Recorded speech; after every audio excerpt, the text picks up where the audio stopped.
aku Dini. Mbak Dini? Iya, aku Dini. Ibumu ada di rumah? Ada.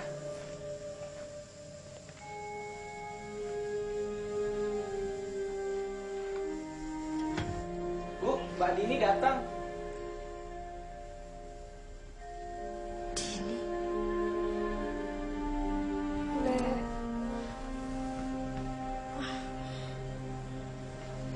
Silakan duduk. Din, mau minum apa, Din? Nggak usah repot-repot, Bule. Beberapa hari lalu, saya dengar pembicaraan Bule sama Ibu. Saya nggak tahan. Maafkan saya. Perlakuan saya selama ini begitu buruk pada kalian. Maafkan saya. Sudahlah, Din. Saya begitu malu.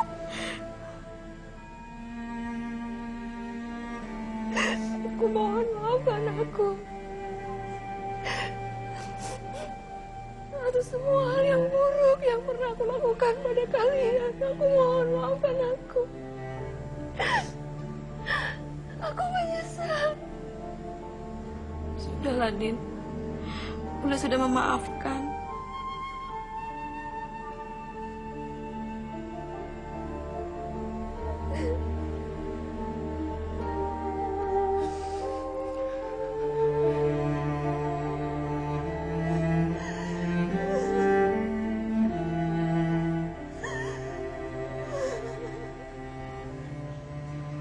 Saya mengajak Bambang ke Jakarta. Ketika kami mulai mapan, saya memberinya uang untuk berjualan sepatu di pasar. 3 bulan kemudian, dia mulai mendapat untung dan tidak membutuhkan uang dari saya lagi. Di mana dia sekarang? Dia di Jakarta. Dia baik-baik. Saya selalu menangis kalau mendengar cerita yang akhirnya bahagia. Tapi itu belum akhir cerita. Lalu apa? Apa ada yang lebih baik? Ya, karena ternyata masih ada 1 orang lagi yang saya belum maafkan. Pamanmu yang menampar kamu. Kalau ada saya, dia nggak bisa menampar kamu, Mbak. Bukan dia. Yang saya harus maafkan adalah bapak saya. Bapakmu? Kan katanya sudah meninggal waktu Mbak masih kecil. Iya. Yang meninggal dan meninggalkan saya dalam banyak kebingungan.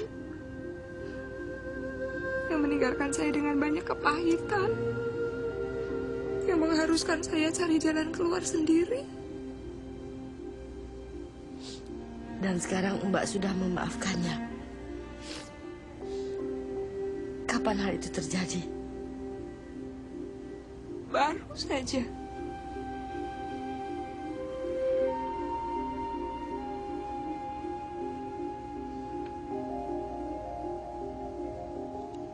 Mbak lihat kuburan di seberang jalan sana? Iya, saya melihatnya. Bapak saya dikuburkan di sana. Sampai kereta berhenti tadi. Sikap saya yang tidak mau memaafkan Bapak ikut terkubur juga di situ. Tapi Tuhan itu Maha Pengasih. Tuhan tidak menghendaki saya mengambil sikap sesuai pengertian saya sendiri.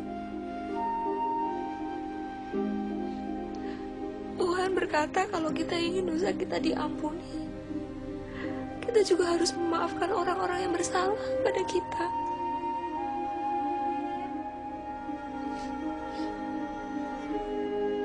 Saat saya bercerita ini,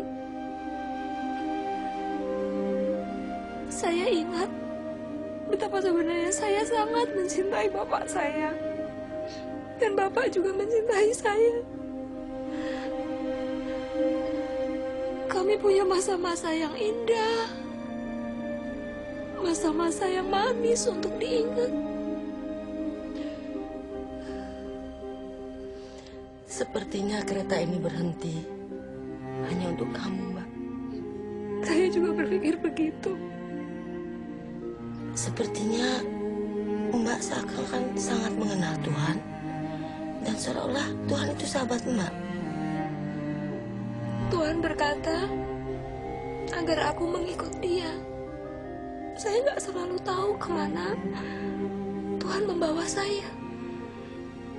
Tapi saya tahu satu hal. Dia bisa dipercaya untuk membawa saya kemanapun saya harus pergi.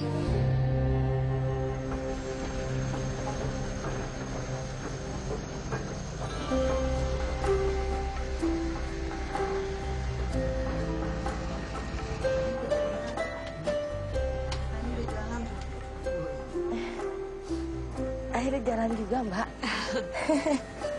Iya. Kita berangkat. Ya, kita berangkat. AC-nya juga nggak dimatiin. Gak dimatiin. Saya pikir ceritanya berakhir di sini sekarang. Atau marah baru mulai. Apa yang ini akan berakhir lebih bahagia? Mbak lah yang harus kasih tahu akhirnya itu pada saya.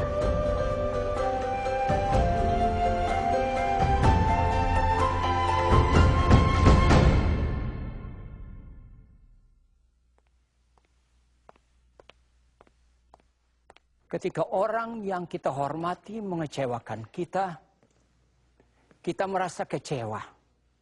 Dan kepercayaan kita padanya menjadi buyar. Karena orang yang kita kagumi ternyata tidak seperti yang kita bayangkan. Yang lebih buruk lagi, kita memendam kepahitan.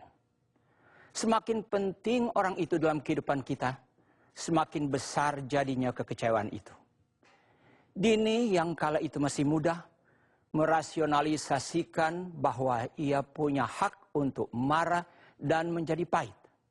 Marah dan pahit terhadap orang tuanya, terhadap bibinya, Sundari, dan saudara tirinya, Bambang, bahkan marah kepada Tuhan. Kemudian Dini mengalami perubahan yang luar biasa. Dini mendapatkan penglihatan akan Tuhan Yesus ketika ia mencari kehendak Tuhan atas hidupnya dan memutuskan untuk mengikuti Yesus kemanapun Yesus pimpin.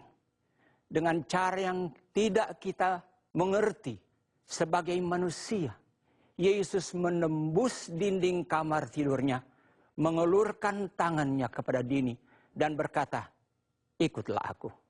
Datang kepada Yesus adalah langkah pertama yang sangat bagus.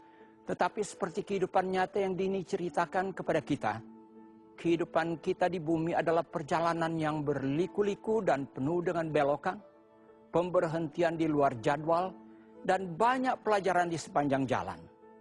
Namun kita percaya kepada Tuhan Yesus. Kita seperti Dini, mengikuti Yesus kemanapun Yesus membawa kita, dan melakukan apa yang Yesus minta. Bagi Dini ada banyak jalan yang bisa ia ambil.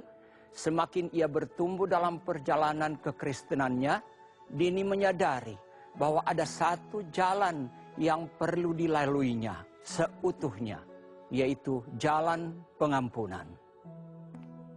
Suatu jalan yang tidak mudah diambil, tetapi Dini berhasil mengambilnya karena kekuatan kasih.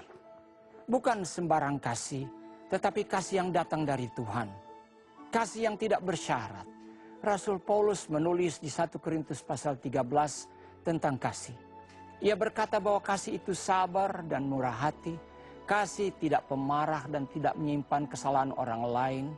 Kasih percaya segala sesuatu, mengharapkan segala sesuatu dan menanggung semua hal.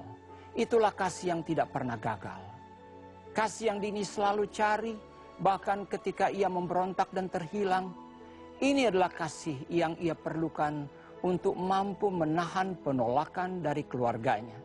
Inilah kasih yang ia butuhkan untuk memaafkan orang-orang yang paling menyakitinya, termasuk sang ayah. Saudara, Dengan kasih inilah Bapa di sorga mengasihimu,